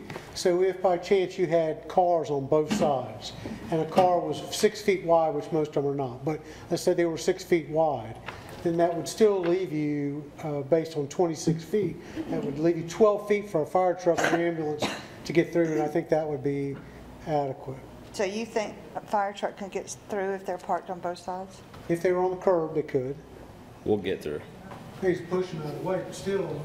But I still think I'd do with Jack. They're going to park on the street. They're going to park on the street. I don't care how many you got in the middle. They're going to park close because that's just the way people do. Let me ask you a quick question just because of this issue that we had off of Silver Bluff that Bob Besley and I got into a debate with them about this retention pond. Now, you know what happened up Silver Bluff. That guy somehow sold that retention pond and all that stuff, and look what happened. Then he left, and the retention pond doesn't work right. Now, can we prevent that from happening here? His situation was different in that it was a commercial development, maybe a number of commercial developments using that pond, which would not be accepted by the city of Aiken. This pond would be deeded to the city of Aiken. Could work out some arrangement as far as the maintenance, but in a single-family development, if I'm not mistaken, Ryan, this is considered a single-family development. It would be? And it would be deeded to the city. So the city would own it, and the city could do what they had to do if it became an issue. Correct. I think that's also been opened up, yeah, like engineering and utilities, but yeah, they would. If not, the developer signs a private pond maintenance agreement before some person at a tax sale is going to buy it, because that's not a separate parcel. Okay, that was the issue there on Silver Bluff. He separated that retention pond out. Yep. And it was sold at a tax. That cannot happen here since the city's, okay. No. I believe in that case it was a separate parcel to begin with. I think the city attorney had fixed that situation. That's a mess. That's a mess. That's a mess. It's a mess. All right. Comments? Any other comments by anybody? Okay. Yes, sir. My name is Michael Naples. I live at 466 York Street, Southeast. And although my wife and I haven't lived here that long, I'm very conscious of the concentration of the number of people and vehicles in this area. The people who were here earlier tonight, who represented the West Business District, and of course Waterloo Street being a big problem, and the people from my side, the East Business District, I went to both of those meetings, and the people were very, very concerned about keeping their neighborhoods as residential as possible. Now here we're talking about a very residential area. I know there's some industrial and other things, close to it.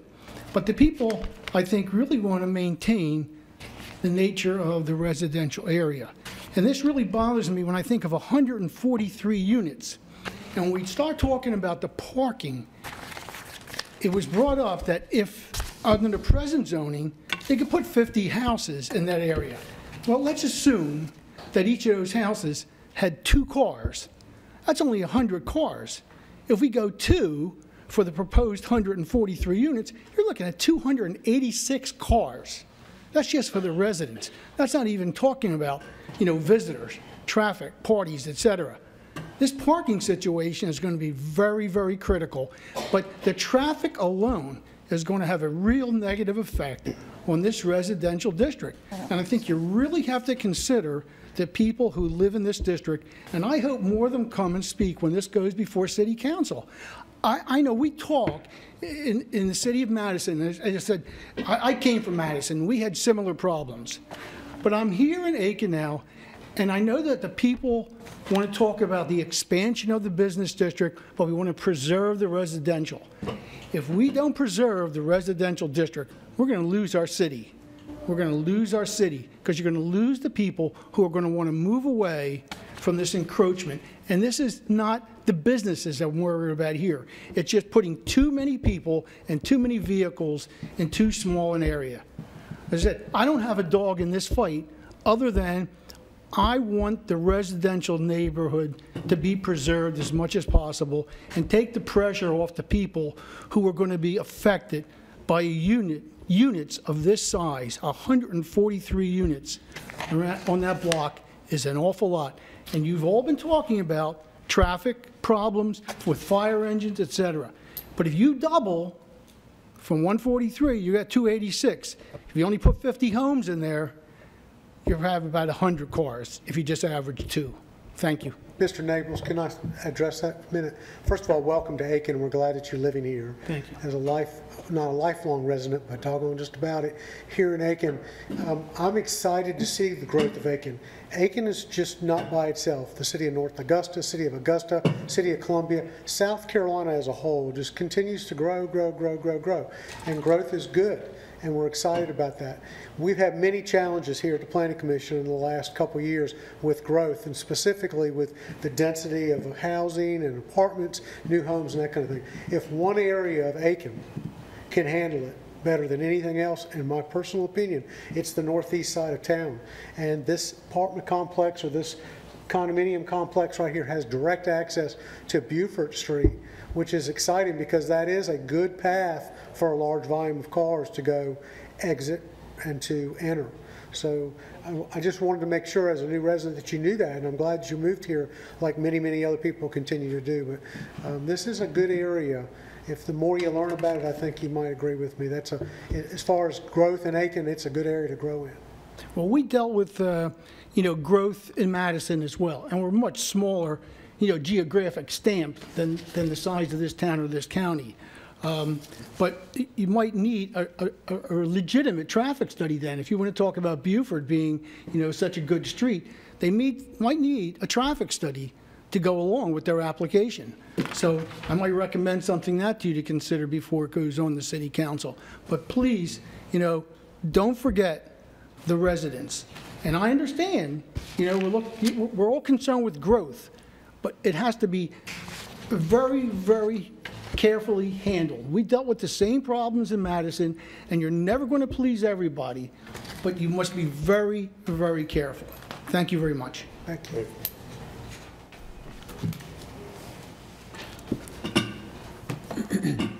Good evening. Good evening.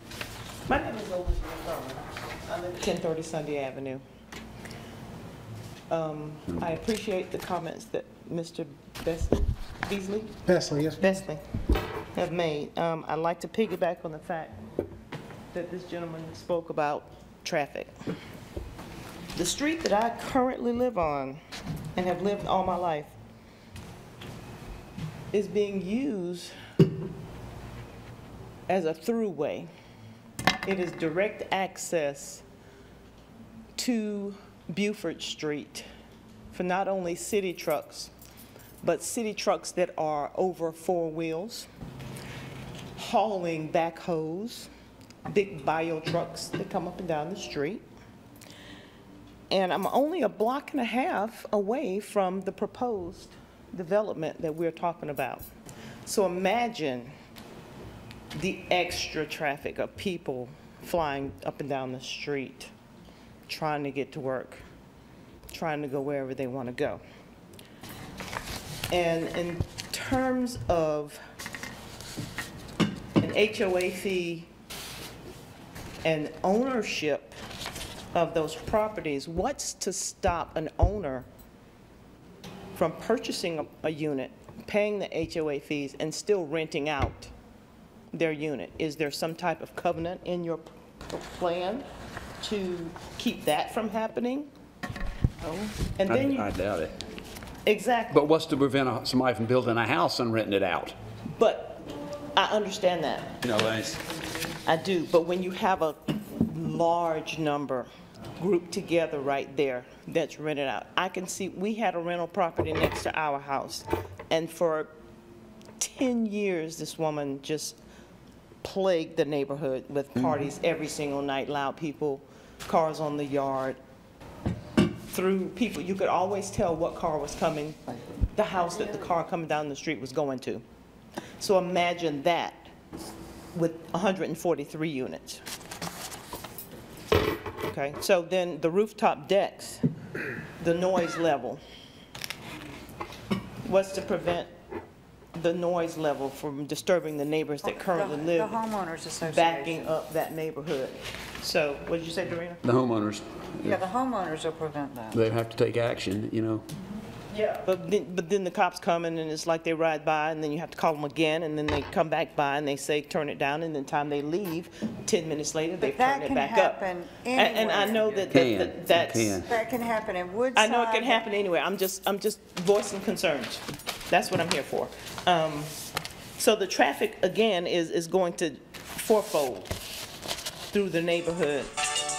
So that's a concern. So tell them you call them back. Anyway, as Dorena stated, we've lived there we built that neighborhood from the ground up. I love that neighborhood. Thank you. Mr. Matthews can tell you it's a nice neighborhood. I know it's a nice neighborhood. I taught at Schofield for years, and I don't live far from there. And we walked to school. It was safe. You know, and I'm not saying it's a bad plan.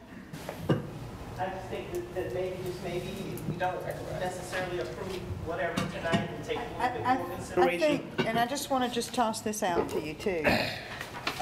This is a 9-acre piece of property that's obviously either sold or up for sale or can be developed. Yep. So I ask you, and I want you to think about it. Would you, sorry, would you rather have a development like this, or would you rather have someone come in with another Pacers run? No, I would not like a Pacers run, but that I don't think, and I understand what you're saying. Yeah. I think the times were different when Pacers Run was built and what's going on now. Pacers Run was let go, it ran down. Mm-hmm. He's talking about something that's a lot more upscale than Pacers Run was ever conceived to be. Exactly. Oh, yeah. Exactly. Yeah, you're right. You're right about that. And it couldn't have never gotten to this scale, even if somebody had gone in and bought it and tried to do something to it. So there's really no comparison, at least to me.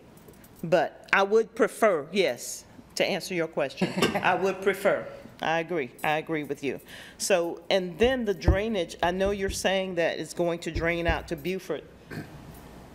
But here we've got tomorrow, the next day, a major storm coming through. So the added responsibility on the water and sewer system as it currently stands, was that thought through? Those are things that I'm concerned about. Because if it blocks over there, it's going to push out to neighboring. They're required, before they can get any permits or anything, to do all these hallmark calculations for the surrounding, for DOT, existing roads, the properties around their property. Okay, but their drainage and everything is going to be new, and all of ours is old. They have to retain all of theirs. Every bit of theirs has to be retained within their footprint. So it's not connected? Yes, it's connected in it, Ryan, but it has to be retained and then can be released slowly. Correct. They can control the release of it. And this retaining pond we were talking about with that big fence around it and all, they hold it. So the fence was around the retaining pond, not the actual units themselves? No, you have to fence a retaining pond. Okay. because you don't want some child or somebody to drown in it. Right. So Just you like got a to pool. put a big fence Right. around, like a pool. And then they can control the release from that, you know, it comes up, and then they can. But the whole development's not going to make the stormwater worse. It's probably going to help it. No, yeah, It's going to help theirs. That's not going. The existing. That's not an issue. The existing. Well, I can't speak about the existing drainage. I'm telling you about the But it's not existing. his responsibility to And I'm fix not the- saying that it is. I'm actually saying that is it going to hinder or is it going to help or is it going to hinder? In the long run, in the I think bigger it's going to scope help. of I think things. it's going to help. I think It's going to help existing? I think it will. I think it will. I think they're required by the flow rate to reduce it than what it currently is. Is that correct? Well, the civil engineer's here. Let's ask him. Tilden, He probably don't speak on the city. will you speak? John, The plan back up? the plan. Yeah, he wasn't able to make it tonight. Okay. Certainly, we will be required to receive any stormwater that's coming to us from different directions from these side streets. And we will pick that up and pipe it through to an existing pipe that's here under Beaufort Street. We will retain and control our water on site, and we will reduce the rate that goes through the pipe from this point downstream. We don't have any control over what happens upstream and the conditions of the pipe system to the west of us. That's a DOT issue. I know that our plans will be reviewed by the City of Aiken Engineering Department. They'll be reviewed by South Carolina DHEC, and they'll meet all the requirements of those agencies for approval. Also, same applies to water and sewer. We'll be required to do flow tests. We'll be required to do way too many calculations, and the City of Aiken will review it, and DHEC will review it and make sure that everything's adequate before we get the permits to even start construction. I would like to address the traffic issue for a second. Traffic studies aren't done arbitrarily. Traffic studies are expensive, and they're based on requirements of the locality. They're based on the requirements of the state. In this case, a traffic study is not required by the City of Aiken, and a traffic study is not required by South Carolina DOT due to the relative small size of this development. It's also based on the level of service and the capacity of the surrounding streets. And City of Aiken's ordinance addresses problem areas, and as far as capacity and level of service of the surrounding streets, this is not a problem area. We don't control who drives on the street, and we don't control how fast they drive. Well, nobody does. Right, and I'm not trying to patronize you, I'm just making a point. No, that's So- really not a bad area. It comes off the bypass there. It's fairly close and located. I don't see that as, the traffic as being a major issue. Now, we were talking about parking and all, Susan. You go out to the village, which is the Woodside creation, right there. Exactly the same sort of design. They got a whole lot of units in very small space. I don't know how where they'd park there if they had a party of 10 or 15. You know where I'm talking about? I know what you're talking about. You look at all those they got back entrances to, where would they put 15 cars? They could park them down there in that center area, but they're going to have to walk 300 or 400 yards. I mean, You gotta have a trolley run for. they could hire a private bus. I just think that a lot of times people are squeezing a lot of places into a small space that's already congested, and we've got, or the city, there's land to be had, I guess, maybe not. Okay, we need to wrap this And up number 1, up 19, a little bit away from the city, that's not crammed into a already. But people want to live closer in. That's the offsetting thing. That's not far. No, well, but I mean, that's, That's not far, but those are my concerns. and Okay, thank you, so ma'am. I appreciate you. Thank you, ma'am. Appreciate it. Okay. Yes, sir. Hello, my name is Charles Davis. I live at 923 Abbeville Avenue, directly adjacent across from this property. And my concern, like everyone says, is traffic. I have 2 small children who love to ride their bicycles, and with 144 units, times that many number of people, however many. It seems like they won't have, they had to be more careful, I guess, riding their bicycles in my yard with the traffic coming through. Got sidewalks around that thing. They're gonna put a sidewalk. Going to put sidewalks. No, I'm talking in my yard. Oh, your yard. On Abbeville Avenue, right in And front. where are you now? On Abbeville Avenue, right adjacent across. In Marlboro Street. And Marlboro, okay. Okay. And that's my only You concern. You send them right over there to that development and tell them that he said that they could ride their bikes on the sidewalk. No, I can't do that. I'm going to go to jail. But that's just my concern with traffic and once again, with like Ms. Lady said, all the right at Willow Run, there's ample space. I don't understand why they can't, maybe build a development there. I understand. So, and that's right in town. This is right by. I do want to ask the developer a question since you brought that up. Have you considered, because hopefully you're going to want to attract a mix of retireds, families, that sort of thing, have you considered on those interior streets installing speed bumps, humps? I mean, yeah, we can Not consider the ones that you tack on the street, but the ones that are actually built in? Right. Yes, we can do that. We can take that into I just think consideration. that would be a marvelous idea, Yes, ma'am. you know. Can I ask, who is your target customer? Who are you trying to sell these to? Everybody. Yeah, we got the money. Speed bumps or nothing. I'm gonna approve this thing. Okay. All right. We've heard the discussion. We have a motion with regard to this application for both rezoning and the approval of the concept plan.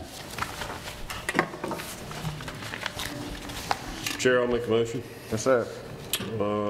Application number 19-60002, rezone application number 19-91001, concept plan rezone and concept plan approval request, tax parcel number 121-07-03-001. Make a motion to recommend the City Council to recommend this for approval as it meets the comprehensive plan. Noting the three waivers listed as listed. And also Ryan, the 8 conditions that Planning Commission. Sorry, yes, the 8 conditions listed as action by commission and possible conditions of approval. Okay. Is there a second? Second. Okay. Discussion? Comments? Yes. Susan asked about the speed bumps. You gonna make that one of the conditions? Can we add that as a condition? Yes, yes, but can we amend your motion to add a number 9, that speed bumps be installed on the interior roads? And we have not had that reviewed by either public safety or engineering and utilities at this point, just so the commission knows that. If Well, it possible. could still be a recommendation from us to the Recommendation. council. Council would have time at that time to make that. Yeah, just kind of I to don't mean clarify like that every hadn't 2 been. houses. If you just put 2 in there, it would slow things down, slow things down. Okay. You agree to the amendment? Yes, sir. Okay. Second, still good, Charlie? You're good, second. Okay. All in favor? Raise your hand. Opposed, like sign? Okay. We are done. Do I have a motion for adjournment? So moved. So moved. Second? Second. All in favor? Aye.